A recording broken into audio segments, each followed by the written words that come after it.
Season 7, baby. Update notes. There's a whole bunch of them. It's a brand new season, so we got to get into it right away. PTS is up, down, depends on the moment, but right now it is down, so we're going to talk about it. This is what we've got. You see, it says 2 days ago. We're doing this on the 10th, which there has been a little bit of a balance check. So we'll get the update notes as they came out 2 days ago, and then of course one of the changes that we'll see here. So starting over the top, we get all the skins.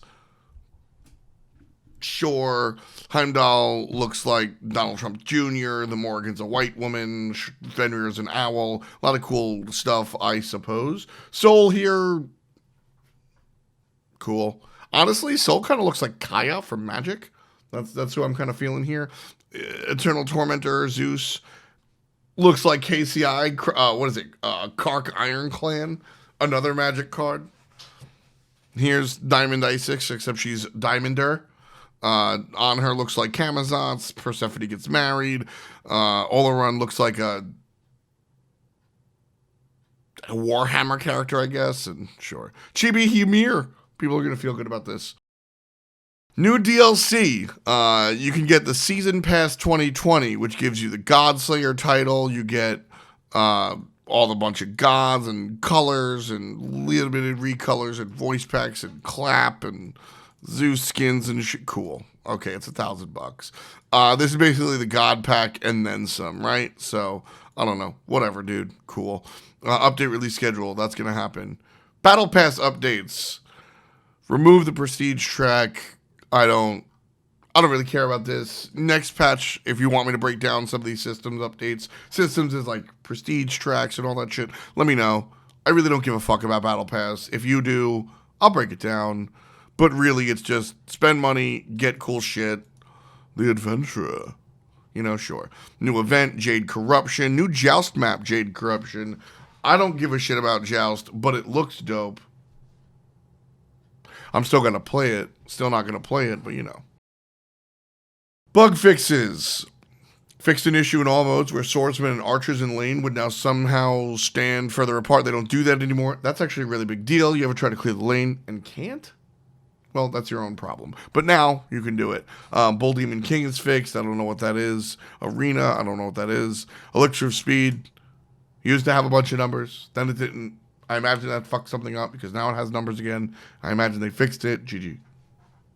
A lot of stuff here about fixing controllers on PC and mouse and keyboard on console. They really want to make this like cross-play thing happen. So they're trying to fix everything before they really ready, set, go. Heimdall had a whole bunch of bugs. So it'll be fixed. The Morrigan also. Kali, keyboard and mouse and controller shit. Yamoja no longer loses to Omi unintentionally. And fixed issues where her third ability would cause strange movement interactions if the players were infected by Intoxicate or Tremor. AMC didn't have achievement text. Cool. Persephone. Her ult works now. Before it sometimes didn't. Death recaps sometimes showed some nonsense text. Notes like this always make it sound like it's some funny super developer secret that was revealed and somebody got fired for it. Really, it probably just says like parentheses, null, you know what I mean? Shibalake, no achievement text. Fafnir. So, raise your hand if you know that Agni's amount of meteors are dictated by the halo around his head. It says he has a halo around his head and it has 1, 2, 3 little like kidney stones. Shout out to Hinduman. Based on how many he's got. Fafnir has a similar effect. Fafnir gains protections for the more golden hand that he has, and you can actually see that. I guess you couldn't. Now it's fixed. Cool. Achilles. In high lag situations, you know how you like dash and hit? You could go like over and over and over and over and over and over and over again. It's pretty fucked up. So they fixed that. And Sylvanas, his pull goes through walls now. Cool. Skins, awesome. Project Olympus, the beautification of Smite Baby. Daily rewards do their own thing. This is actually really interesting. Because like, you see this with stores all the time. They advertise something on Black Friday. You go in, oh, we don't have it, but you're here, so buy something else, and you probably do. Or come in, get a free sample, haha, you're here, now you want to buy something. That's the mentality here. Right now, you have to go into the game, click store, click another thing, and then you can like claim your shit. And theoretically, I would think, the armchair psychologist, that gets you in the store, then you're like, oh, maybe I should buy gems, right? Apparently that's not the case. They just want people to log the fuck in. So now they removed all the information about daily logins in the shop, and you just automatically claim your login reward. Reward amounts and the days they're awarded have not changed. New tags on the home screen. When there's new shit, it'll say new. Engine updates. Engineering changes have been made to our build process. That's how the game and its updates are packaged for distribution to players to improve the installing, storing, and this is pretty crazy actually. Decreased update sizes. Not in 7.1, and that's a full download. It's a giant patch, but subsequent patches will be much smaller than they were in Season 6. And also, the total footprint on PC will go down almost 50%. That's huge. It's not the only reason, but that and a couple of other reasons are why decreased load times and start times on PC. That'll be really sick. For a while, it was taking people like 10 minutes. Like if my stream crashed, I'd sit there for like 10 minutes waiting for the game to come up. Now that won't be an issue anymore. Pretty cool. High quality texture pack will be downloaded and installed by default in Smite. I didn't even know this was a thing. I don't really mod my games, so there you go. Everything's going to look better. Sweet. Awesome. This is really cool, too. Updated surrender vote rules. You still need 3. So, before, you needed 4 votes to surrender. One person could say no, but 4 people had to say yes. Now, if 3 people say yes, one person says no, and the other person doesn't say anything, whether because they're AFK or otherwise, surrender. That will be better for a lot of people. I think this works out. I think this is a nice in-between. People were saying, make it majority, make it 3-2. But I do see a world where 3-2 is basically tied. And, you know, when you're playing a 40-minute ranking, that's an investment that you don't want to... and this is rare for me, I'm usually the one whining about surrendering. But if you're sitting there and you don't want to surrender and you get your game surrendered, it feels like the wind taken out of your sails. So I understand why you want to maintain that sort of, 3-2 disparity. But if one person doesn't care, now they count for yes instead of no, which I think is an improvement. VGS added attack the minions. Still no pyromancer. New minimap icons. Oni minions, fire minions, cool. Jungle camp timer. Now you get the timer immediately when they view an enemy kill the camp or they view the enemy drop buff on the ground. Previously, the information would not show up until the buff was picked up or faded. Skins added. Depths of Atlantis, Valkyrie's Rage, Snuggly, Itsy Bitsy Chibi, Blood Axe, Oasis, Jin, Divine Beats, Cove, Queen, Howler, Demon, Unichrome, Luminous, Sashimika, Nika. Okay, yeah, that one got me. Game modes. All swordsmen and archers. We already read that. Conquest. So, there's a new objective to the jungle for each team. The Jungle Shrine. This is kind of bullshit. The shrine gains a stack for every 3 jungle camp monsters your team kills. Theoretically, a camp, right? Speed buff, blue buff, red buff, etc. Up to 7 stacks. Okay? So, back camps, or speed buff, back camps, blue buff, speed buff, back camps, red buff, purple buff, something else, mid camps, etc. Right? So 1 rotation-ish through the jungle gets you your 7 stacks. Then you attack the shrine, and it consumes 1 stack and gives everybody on your team 5 gold. 3 quick basic attacks clears all 7 stacks, right? The shrine cannot be attacked by enemy players, so it can't be stolen. And invades do count, but at half the rate. So you need 6 minions to get 1 stack, right? So this is just another thing. A lot of people have been saying double jungle will become popular because of this, and I see that being relatively there. Less double jungle, and we'll see. But this is just another thing to do. It's really not heavy interaction. It exists. It's there. Cool. Think about Totem of Ku and that level of impact, except less swag. Totem of Ku is cooler. I don't know. Jungle Shrine is whatever. 2 single Harpy camps next to Dual Lane. So you now have your Dual Lane, right? So you've got, can we do this? You've got your Dual Lane, right? And here there's like the entrance to the Dual Lane, and here's like purple, right? And there's another entrance here so that you can get into lane and get to purple. This is a miserable picture. But, okay, this is terrible. So you've got the mid approach, and then you've got the walk into the jungle, right? And then you've got up here. Now there's going to be a camp around here. That's safe to get, but very difficult to kill. And it will have 700 HP, 8, like these are the stats for it. It deals a lot of damage. Oracles plus. So if you're trying to solo this as a hunter, you're going to get fucked. The idea here for these camps is to bring the Dual Lane back to Dual Lane. Whether that'll work, we'll see, but that's the idea here. Mid camps are also changing. So mid lane right now looks like this, right? And you've got these little harpies over here, right?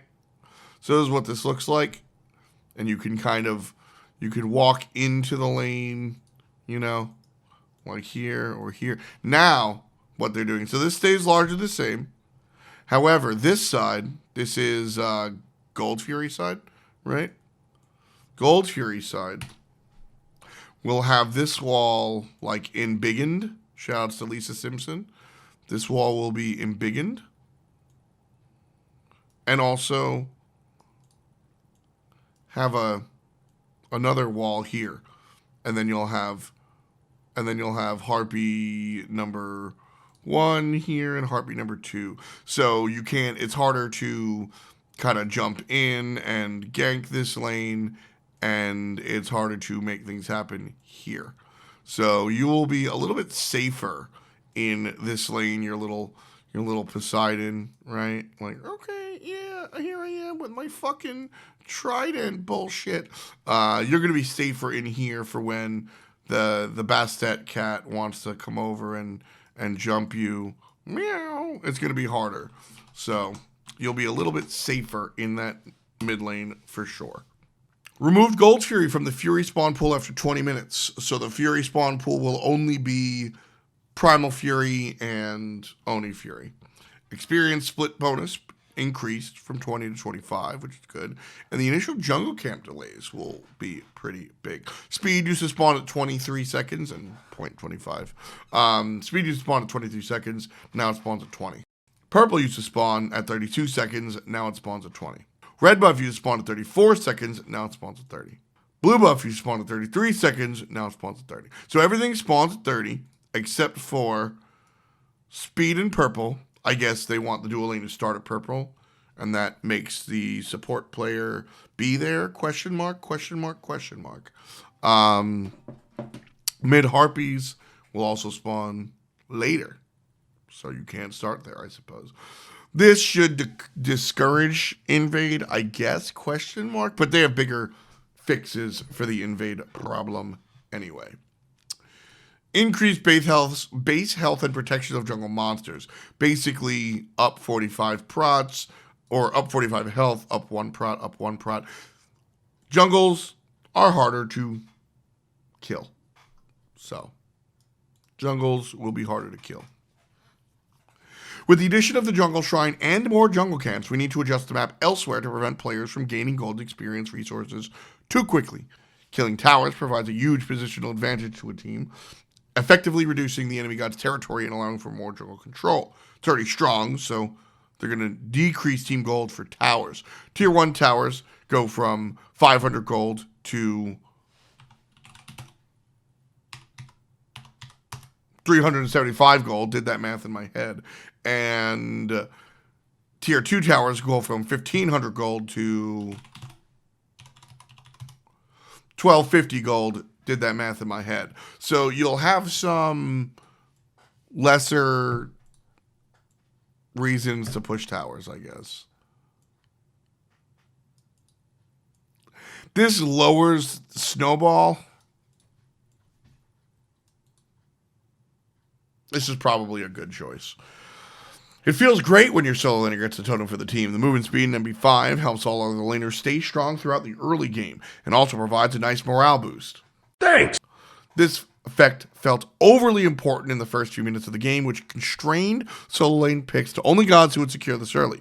This is being shifted to provide weaker effects that ramp up over time. With these changes, it should have an impact, but not dictate the meta as much as it currently does. And this, I love. I already love Totem of Ku, but I agree that it did feel overly important, and I don't think it constrains solo lane picks to only gods who, but overwhelmingly, this is a correct statement. It's not false, right? And so to adjust the rewards, the team gold reward goes down even more. So it used to be only 5 gold. Now it's fully 4 gold. But the MP5 buff scales over time with 3 tiers. 0 to 5, 5 to 10, 10 to 15. This is very good. I think it's very good. You can pick a character that doesn't want to fight over the Totem of Ku early game and then take it at 10 minutes, 15. Like, I like that a lot. I think this is a very good change. These are the changes I like to see in this type of deal, right? Season to season, let's zoom out. Let's take a look at what went right, what went wrong. Totem of Ku largely went right, but we could improve it. This, I think, is my ideal change to the game. I love stuff like this. It's a very good deal. One of the key changes we did not go over in the Conquest post are change to jungle buffs. Each buff is being adjusted to solve problems and change up gameplay. Blue buff, removed MP5. Now gives 2 MP5 per 10% of missing mana. In Season 7, we want to make mana management more important. This fits in line with our changes to health management, blah, blah, blah. So you will gain more MP5 for being aggressive, but if you use all your mana, you're fucked. So I like this. It's more thinking. You know what I mean? Right? It's more thinking, I guess. Red buff will get a damage nerf to make it less snowbally. Red buff is better than you think it is. Right now, it's 10% extra damage, 15% extra damage to gods, other stuff, I believe. Here, remove 5% bonus power to enemy gods. Yeah, boom. So it's just 10% extra damage now. Sweet. Speed buff. It's orange buff. Yellow buff is something completely different. Wrong answer. Speed buff, which is the real name for it, is getting CCR to help make junglers harder to lock down. So speed buff got 10% CCR. This is good, but this is also the result of them going, what can we add to speed buff to make it better? Because right now it kind of sucks. Attack speed, that was too good. Power, no. MB5, no. CCR is a shit stat. Give it to speed buff. That's kind of what this is. You know, it's just a thing. It will have an impact. 10% CCR is actually real, but, you know, this is not the big brain change that Totem of Ku was. Purple buff is actually really interesting. No more protection reduction and blah, blah, blah, blah, blah. It will still provide, it will provide less protection reduction and instead provide a combination of attack speed with protection reduction. More attractive to hunters. This is, sure, you're taking this away from the support, but this is theoretically making hunters more attractive to the dual lane. Theoretically. Joust! Duel! Clash! Assault! Qs! It's time for Season 7 Ranked. Through Season 6, we experimented with adjusting queue times, how and how often we reset, and how that impacted matchmaking and the experience as a whole.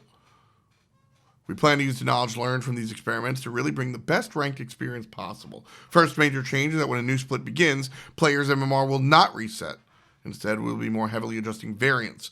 Variance is something that we have mentioned in blog posts of old, but we're making a visible stat to give players a clear view of what's happening to their rank after each match. Simply put, variance is how well the system is narrowed down onto your skill level. The higher it is, the quicker you will move up and down the ranks until the system has enough information about your skill to feel confident about your MMR. MMR is the absolute metric when it comes to matchmaking, but variance controls how fast you can move to your true skill rating. Rather than resetting and losing out all the data gathered over hundreds of matches, that's what resetting MMR does, we will be increasing variance at the start of each split.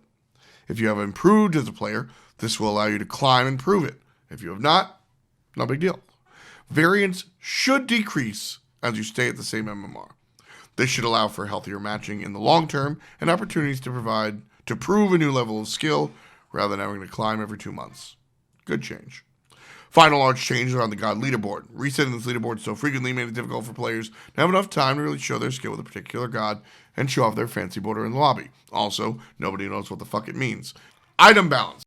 Don't care. Guardian's Blessing. Removed MP5, removed HP and mana restore per menu assisted, now provides 7 HP5 and 7 MP5 while within 60 feet of an allied God. Last 10 seconds, Totem of Ku style, you gotta refresh it. Gee, are they pushing the duo lane back? Guardian's Blessing is intended to empower support players who choose to assist an ally during the early game. Solo lane players found that using minions and towers to kill a target granted them an assist, and when combined with a passive playstyle was safe and effective. The health and mana restored by this item will now require players to stand near an ally to gain this benefit, making it more difficult to use outside of a supportive nature. So, passive play in the solo lane is not really rewarded anymore, and they are begging you to play duo lane. Please just go fucking stand in the long lane. From Hi-Rez. Assassin's Blessing. Jungle monsters have gotten harder, so we're increasing the damage. Relics, new vision shard. So this is simple. You start off and you can buy a relic, and then you have an X'd out slot, like you can't do anything with the second one until level 12. Now, the second relic is a free ward. It's a shitty ward. It's a ward that only lasts 1 minute. It's a 120-second cooldown. It's a little smaller. It provides no gold when killed, right? But it's a ward.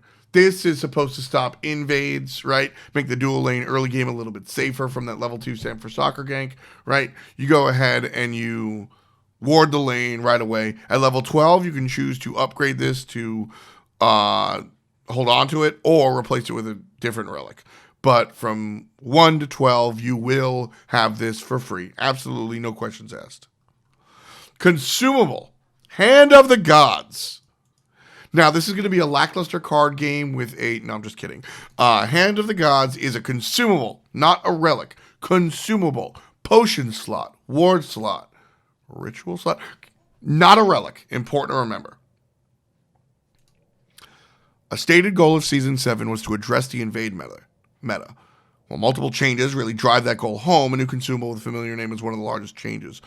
Hog will provide players with a way to deal a significant amount of damage to jungler monsters on their side of the jungle. If you think an invade may occur, or simply want some extra clear speed, this is the pickup for you.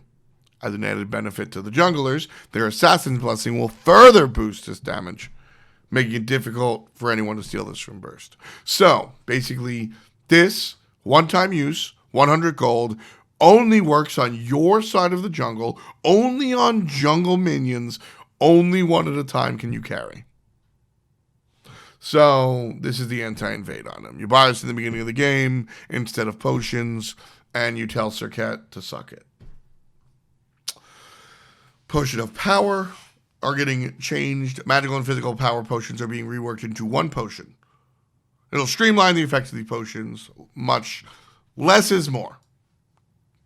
Previously, we had added some bonus effects to them, which made them more complicated, but not necessarily more desirable. This also helps make it easier to find consumables, because there's less of them. 70 magical power, 40 physical power, 10 CDR. Healing potions and chalice won't stack anymore, so that's good. You won't live forever. Same thing with mana. Mystical Mail. This is actually a really cool change. Mystical Mail is going from 2,700 gold to 2,450, and it's having its health reduced by 300 to 200. This is, when you think Mystical Mail, what do you think of? You don't think of health, right? When you go, I want health, you don't go Mystical Mail. You go something else. Oh, Mystical Mail's got a lot of health on it.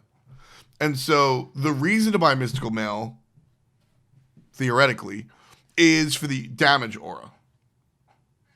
But because it's so expensive, because it needs to be to justify the stats, nobody really wants to buy it. Now, you take some stats off of it, and you cheapen it, and this allows you to buy Mystical Mail for the aura. The stats on it are less relevant, so they're lesser, and so they just don't cost much. So this is a good change. This will make people buy Mystical Mail if they want it. I don't know if people want Mystical Mail, but if they want it, now they can buy it and it doesn't feel so bad. Witchblade. Already a good fucking item. So this is an example of a change to an item that nobody thinks the item needs to be buffed. But nobody's fucking buying the item because they're dumb. 50 health is relevant, but not really. And it just reminds people that this item's busted. It's a specific anti-attack speed. Bakasuras, Freyas, Hunters, etc. Buy a Witchblade. Reminder, buy a Witchblade. That's all this says. Shogun's Kusari is getting a similar change to Mystical Mail. Why do you buy Shogun's Kusari? Because it has an attack speed aura. Yes, it has magical defense, but if you want magical defense, you're going Genji's Guard. Only Hunter's Guard. When you have 2 or 3 basic attackers, that's when you're buying Shogun's Kusari. So they're just going to amplify what it already does. Much, much nicer. They should embrace the niche of these items and continue to do just this. Sovereignty, same thing. Bigger aura. Does this, make it better. Heartward, same thing. Does this, make it better. Dynasty Plate Helm is going to have a tier 3 counterpart, Tyrannical Plate Helm, and so Dynasty DPH will get some changes. Its magical power is getting nerfed. The physical protection stays the same. It will get some health, but lose flat pen. We'll get to that. And the cost decreased. And then Tyrannical Plate Helm is fucking crazy. It's intended for offensive supports, guardian solo laners, or even splashed on certain mages. Passive explores a new effect that no other item provides. Minion interactions. So scary. Wearing this helm will buff your minions' HP, making them more effective at pushing structures or gaining you lane pressure. When they die, they will disappoint you like the true tyrant you are, buffing you with additional magical power. If there are allied minions around you, they gain 20% max HP and 20% attack speed.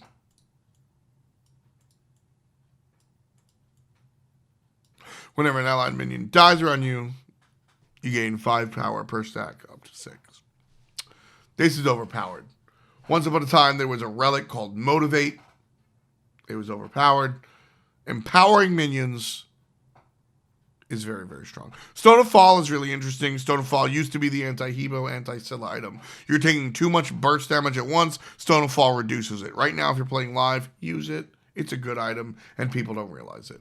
But been waiting for a rework for a while because people don't buy it. The goal of creating an anti-burst item was Valid Pursuit, but in game it felt weak and its description was confusing. If you're fucking dumb, the item is being pivoted towards a similar goal, kind of. So, you gain 20% of the magical protections of a nearby allied god with the highest magical protections. So, be near the support and you get tankier. You don't steal them, you're borrowing them. They keep their prots, you just copy and paste. Sure. Ring of Hecate. This is the ADC ring. This is lifesteal and attack speed. Hitting enemy gods with basic attacks gives you 1 stack of 2% lifesteal. Cool. Right now, a lot of times on magical ADCs, you go Boots, Bancroft, ring, banana phone. Now, you can forego Bancroft for a ring. I don't know if this will work. We'll see. Charon's coin. Not Chiron's coin. Charon's coin. Charon is the, I don't know anything about lore. So it's a 20% magical penetration item that focuses on long-term investment and extended engagements rather than upfront burst. Once purchased, each kill and assist will provide permanent stack of either movement speed or HP 5, both allowing the holder an extended lifetime, or strengthen rotation speed. This is RNG, and it's kind of fun.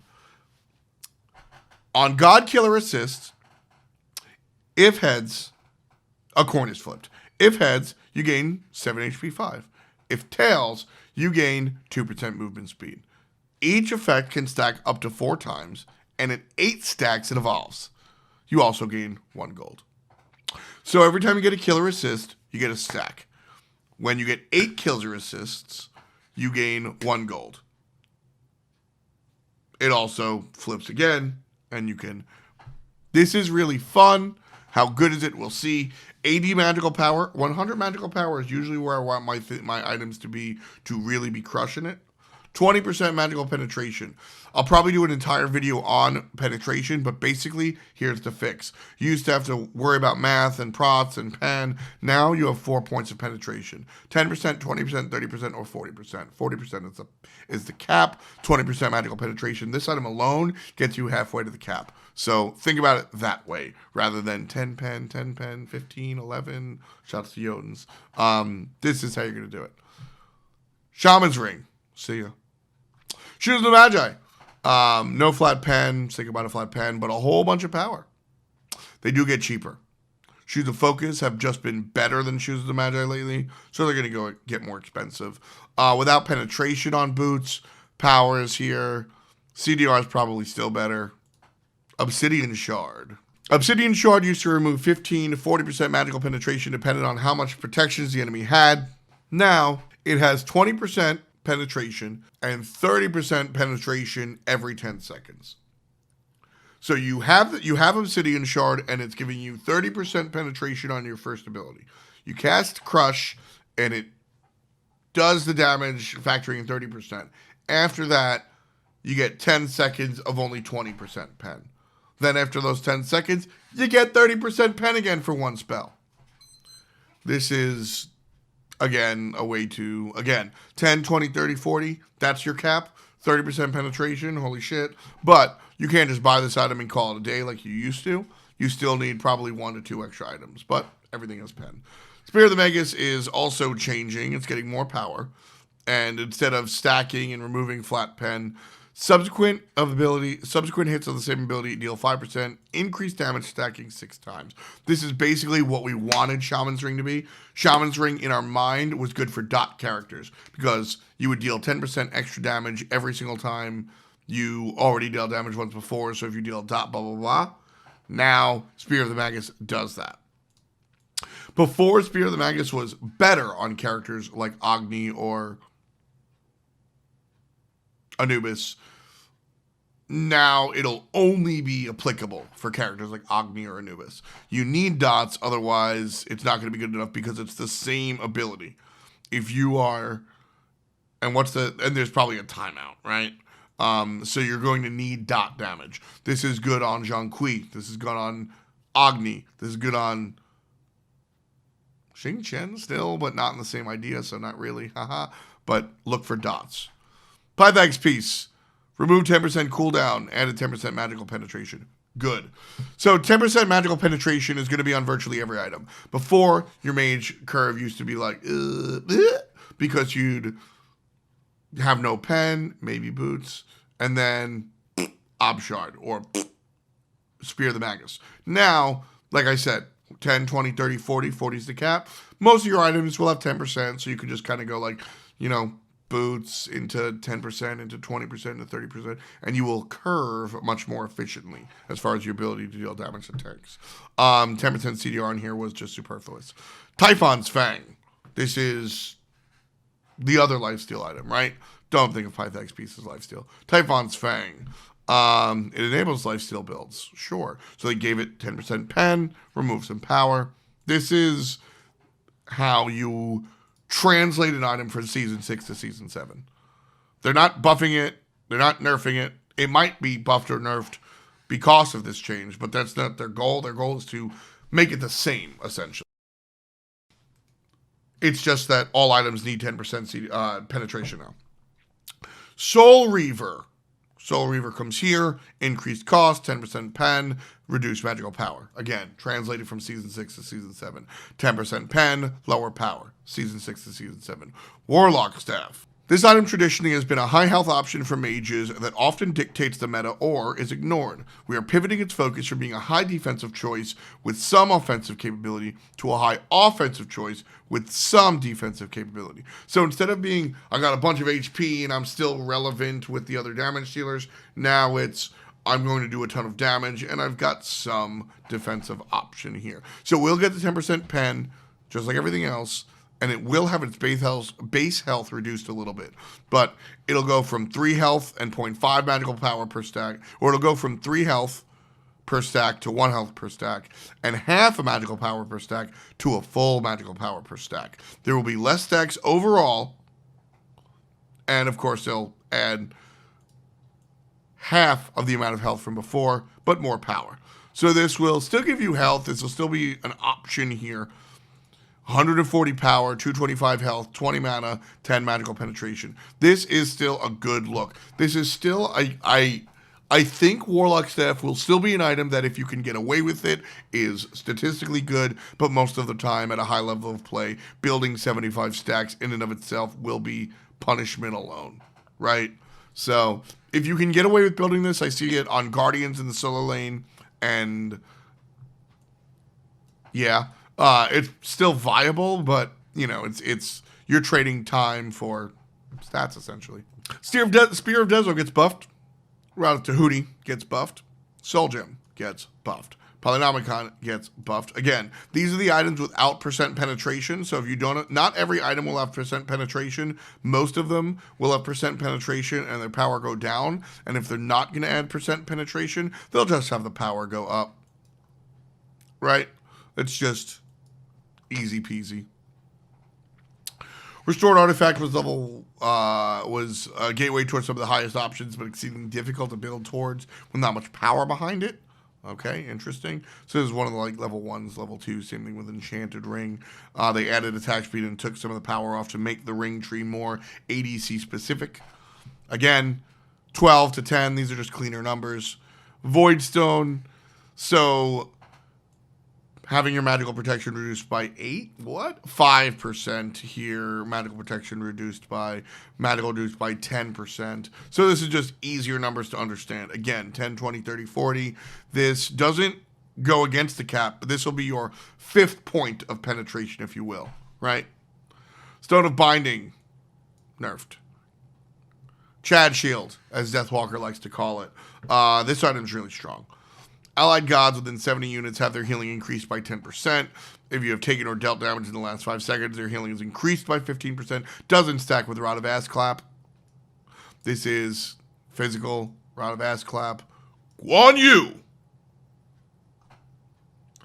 Cursed Blade. Cool. Now it has stats that work out.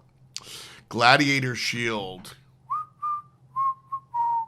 Boy, you had your time in the sun, Glad Shield. Now it's over. Reworked passive from only triggering once per ability. 2, subsequent heals after the first from a single ability will only heal for 50%. So, Glad Shield has been a staple of the solo lane since its introduction. Its power to sustain off aggressive play is positive when it comes to encouraging smart aggression. But the way it scales on specific gods with access to AoE abilities pushes its power too high in team fights. King Arthur. We want to even the difference between these two scenarios and bring gods who use it too effectively more into line. Now, when an ability triggers this heal, subsequent heals from the ability will only heal for 50% rather than the full additional time. Void Shield. Fizz prots from 50 to 60. Again, easier to understand numbers. Silver Branch Bow. Power's getting increased. Maybe people will use it. Executioner gets nerfed for the first time in 12 years. From 12 to 10. Easier numbers to understand. Physical penetration did not get the same change as magical penetration. But this tells me they're gearing up for it. Just easier to understand. Titan's Bane. decreased max physical protection reduction from 15 to 10, 40 to 35, or base and max, right? So they nerf Titan's Bane. It'll still do the same thing, but it'll allow for tank defenses to matter more against this particular item. Hydra's Lament is OP, nerfing it by 10% extra damage. Poison Star is buffed by 10 power. Wind Demon, additional attack speed, 5%. Malice finally provides 10% CDR. Malice is a weird item. They have tried to balance this item so many fucking times. It's so incredibly weird, mainly because nobody really knows what it's supposed to do. Rage makes you crit more. Deathbringer makes you crit bigger. Malice. So now it's this weird ability, crit, cooldown. So it should have cooldown reduction on it. This is... Now you might buy Malice. This is a good choice. Soul Eater now gets better. An additional 5% physical lifesteal is very good. The masks are all getting buffed. Lono's mask decreases damage dealt from 25% to 20%. That's a buff. You do more damage than you used to. And decrease healing done from 25 to 20%. That's also you do more healing than you used to. Fighter's mask, more power. Rangda's mask, no penetration. However, you get more power. Sweet. Odin's OP. Gungir's Might, the spin to win, is gone. Now it's this whole big, it does so much fucking damage. He becomes immune to knockback and kind of chills, and then he pulses and he throws Gungir. He goes forward, stops on the first god hit. The Frost Rune causes allies around Odin to gain attack speed for 3 seconds, sort of like Coerce. The second allows Gungir to home onto enemy gods. Neat style. Does not have to aim. Last Rune allows Gungir to stun. Right? So, Chrono style, where you've got to activate it at the right time. But this ability is insane. You either get a stun, attack speed buff for you and your teammates, or don't have to aim. This is very good. Ring of Spears also is changed. It's not an octagon, but instead of a perfect circle, there are like sections, right? It's squared off like that, and you can attack them Kabrakan style to get through. If you jump or leave after destroying the wall, you take a ton of damage, and you are slowed. Enemies that die inside of the ring give Odin a permanent physical power buff. So now, when you're in the cage, you can escape, but you get punished for escaping, and that should help Odin actually be Odin. Bastet, new passive. When Bastet hits an enemy, she marks the target for a brief time. Marked targets leave behind a blood scent trail that Bastet can follow. So she goes faster when following the target, like Thanatos, and she can see them without a ward. Most of the abilities are the same. 3, though, is changed. The slow is now a ranged route. Bastet sends a cat forward at her enemies. If it finds an enemy and it snares them, damage them, and rooting them, the cat is a cat for 4 seconds or until it dies. It applies a slow. Cats now have 2 hit points, Calder style, not a health bar. So you just gotta hit them twice. But if you do that, they die. And the ultimate just makes her better. Her bleed is a much bigger cone, impossible to miss. Her jump does damage in a whole size of the lane. Like, think like the circle that you jump in. There's additional circles that make you do additional damage. So she just amplifies all of her abilities by ulting. She calls her loyal cat guardians to her side. The guardians will follow Bastet's order, assisting her in any ability she casts. That's the flavor. The cats go, meow, they stand here, and then as you do shit, they get better. And you deal a ton of damage. She's good. But boy, with that ultimate, she fucks. Very good. Achilles now only gets 10% physical power instead of 14%, which is insane. This is a big change that's needed. Suppress the Insolent. That's the Hail of Arrows, number 3 on Artemis. That scaling from 40 to 60. That's a big deal. Her primary poke and lane clear ability is receiving a large power scaling buff, so she makes herself more known in the later stages. Baron Samedi. Is he a mid lane? Is he a support? Is he a solo? Answer. Mid lane. 60, 80, 105, 120. I don't know if this necessarily makes him mid lane, but it makes Baron's early game actually deal withable. You can actually clear the wave now with his abilities, which I think makes him more interesting in that mid lane. That said, I think he still solos perfectly fine. Cullen's getting a buff, more power from level, more rage gain. He should be transforming a little bit more often, which he should be Cullening a little bit more often.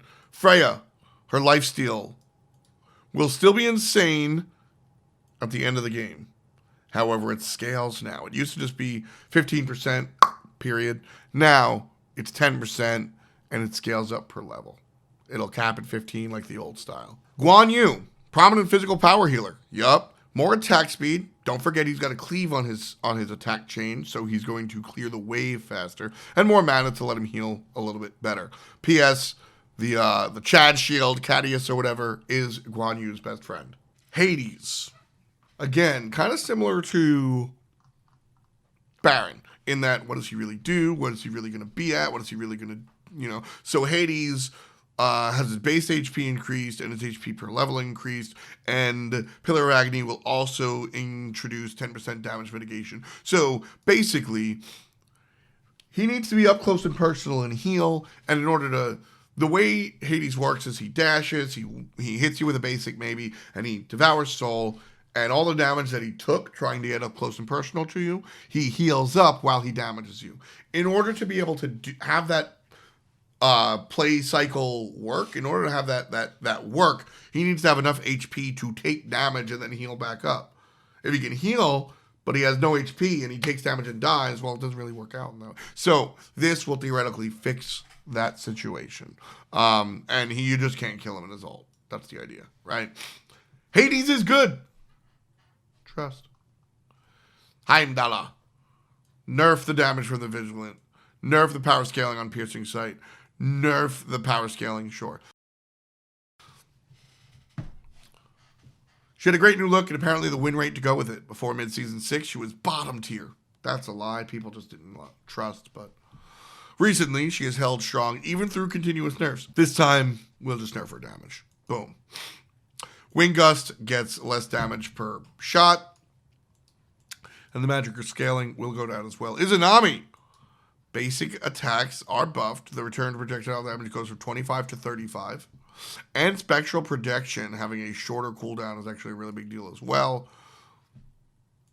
Pressure, pressure, pressure, pressure, pressure.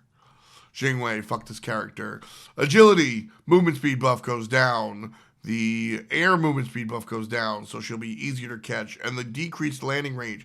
When she goes in the air, she ults, and then she jumps down. Where she can jump down to will be narrower. That'll be a much needed tool. Jingwei is incredibly too safe. Nemesis! Swift Vengeance goes from 30 to 35. Nike gets buffed, more HP 5, more damage, more refire damage on barrier formation. Rom gets buffed. He's faster, and he starts the match and respawns from death with a full quiver of arrows. There's a good quality of life change. It's not going to make him the best character in the game, but this is what a lot of people were asking for, and they got it. Astral Barrage gets its mana reduced to 80 at all ranks, so you can always use it pretty much. This is a big change. Seeing something go to 80 mana, you can just always ult, which is probably a good thing. Serket is a jungler and a support. Last Breath ensures she remains a relevant threat, so that's annoying. She has, as a support, already a taunt. Last Breath, even without the damage, is a crowd control and a push. The Zigzag provides protection shred. She's already a good support, even without true damage on the ultimate. And so what happens is, Last Breath's damage overall has been changed. Instead of 660 damage, it only does 500. And of course, we're talking at the top level. 180, 140, 300, 230, 420, 320. These are probably the most relevant. The first three, because they are 420. They are the early and mid-game stuff. So they decrease the damage However, they added scaling. So the damage will go down unless you are building power like a traditional jungler. If you have boots and Jotuns and Deathbringer and Shifter Shield, you are going to do the same amount of damage, if not more, than before. However, if you have boots and Thebes and Blackthorn Hammer, you will not do the same amount of damage. You will do less damage. It still will be true damage and go through protections for the most part, the little bit of damage that you're doing. Not that 500 is little bit, but you know what I'm saying here. But you will not be doing as much damage as an assassin, which is a good thing. This, I think, allows Serket to still be played as a support character, but makes her more attractive as a jungler, and it makes the damage as her support just not over the top. Everyone loves a good Sun Wukong buff. False. Master's Will now applies an attack speed slow, along with the movement speed slow. Somersault Cloud gets extra damage. Attack speed slows. More anti-basic attackers, please. We have Xingqian. We had Odin. We have Witchblade. There are so few characters that affect attack speed that I really like this. Embrace the niche. Thor. Increase cooldown from 90 seconds to scale down to 90 seconds. This is very good. Thor sets the pace of the game. Most of the time, you got to follow Thor around the jungle if you're jungling against him. This will help alleviate some of that, at least a little bit. And that's the end of the patch notes as they came out on the 8th. After a day or two of PTS, Titan Forge made some changes. Bastet's abilities look OP as fuck on the PTS. Too successful. She gained significant AoE and a new form of CC, so damage needs to be removed. That sucks. They removed damage through the passive before the release, but it still wasn't enough.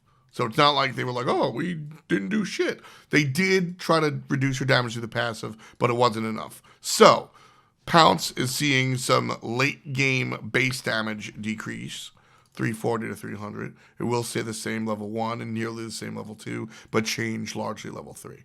That's the jump. And Razor Whip the Dot, same thing. Early game it stays the same, 30 per tick, goes from 50 to 45 per tick, 70 to 60 per tick, and then up here changes. So this is what we'll see. Lower damage for Bastet. Odin was also just fucking on people. A lot of pros and other people that I saw playing customs were just not having Odin in the PTS at all, in the games at all. Banned. Decreased base damage from Pulse. All the 3 is just getting decreased power scaling and Pulse and everything. Achilles is still getting nerfed because he's still ridiculous. Combat dodge damage is going down, and Radiant Glory healing will go down as well. The healing is obnoxious, but I do think Achilles just deals too much damage. So, we'll see how that works out. Susano! Anytime they nerf Susano, this is what I like. We feel received the most feedback on missing a nerf. Susano's a top band god, and that usually moves us to apply nerfs. We're more careful with him since he received multiple scaling nerfs recently for similar reasons as Achilles. Meta changing. So, this is interesting. Titan Forge wants to say, don't just call us fucking dumb. This is why we did what we did. And basically, they're like, listen, we didn't nerf Achilles harder because we thought because we were hesitant to over-nerf characters when the meta might nerf them. The game is changing overwhelmingly, so if you come and you destroy a character, and then they have an even harder time because of the map or the different things around the map, that would be a double nerf. So they played it safe. They wanted to see how much the map and the gameplay would nerf it. It didn't. They nerfed it a second time. Same thing with Susano. They didn't want to touch him to see if maybe the game would work itself out with some of the big picture changes. It didn't. Susano's still a dickhead. So Jetstream, power scaling will go down from 30 to 25% per tick, and the cooldown will go up from 8 to 10, which is very, very good. Conquest blue buff will be buffed in between. Increase MP5 per 10% mana from 2 to 3. So very slight changes. And this is likely that they're likely going to keep. Yeah, that's what I figured. We plan to continue to monitor this role closely and make more itemization changes before launch. Absolutely what I expected to read. Changes like this to the blue buff are monumental and require people are like, can't they fucking play the game and see how much it works? You play test, 4 times a night when there are thousands of people playing. This gives you the bigger information. Stuff like this is very, very small. And so this is a big deal. DPH increased. TPH, the Triangle Plate Helm, the one that I said that was busted up top, it's more expensive now. The power went down, and the minion health bonus went down. 20% is the intended number. So minions will still attack very fast, but they'll be easier to kill, and the individual stats go down, and it's more expensive to buy. This will still be fucking overpowered, but we'll see. Stone of Fall gets nerfed. Heart of the Nemean Lion gets buffed from 70 to 75%. However, the reflect damage goes down twofold. 1, hunters are weak. This is an anti-hunter item. Nerf the anti-hunter item, theoretically buff the hunters. And 2, this is unfun. You're getting punished for doing your job. That's unfun. So they nerf this. Makes sense. Reversion of all of the physical protection nerfs. A key role of game design is to anticipate future results of design changes and adjust for them now instead of waiting for the dominoes to fall. This is what the team attempted to do here. With mages seeing significant penetration nerfs, we expect lots of discussion for physical gods as well. However, concern over Hunter's position in the meta. I said this on stream. I was like, they're streamlining this to make room for the next change. But right now you can't do that. Hunters are still shitty. Leave this OP and see if hunters get better. When they do get better, they will look at physical penetration one more time. And rage. Cheaper, increased crit. More crit, baby. And that be that. Like I said, this is an hour-long video. Holy shit. This is a long one, but this is a season-defining patch. You see how much stuff we went through. As always, I'm going to ask for feedback, but this is a rough one. Let me know if you want me to spend more time on stuff like Battle Pass, which I didn't. More time on stuff like skins, which I didn't. Less time on other stuff. I'm much more eager to do a smaller patch. This was a lot, and thus the video gets really long.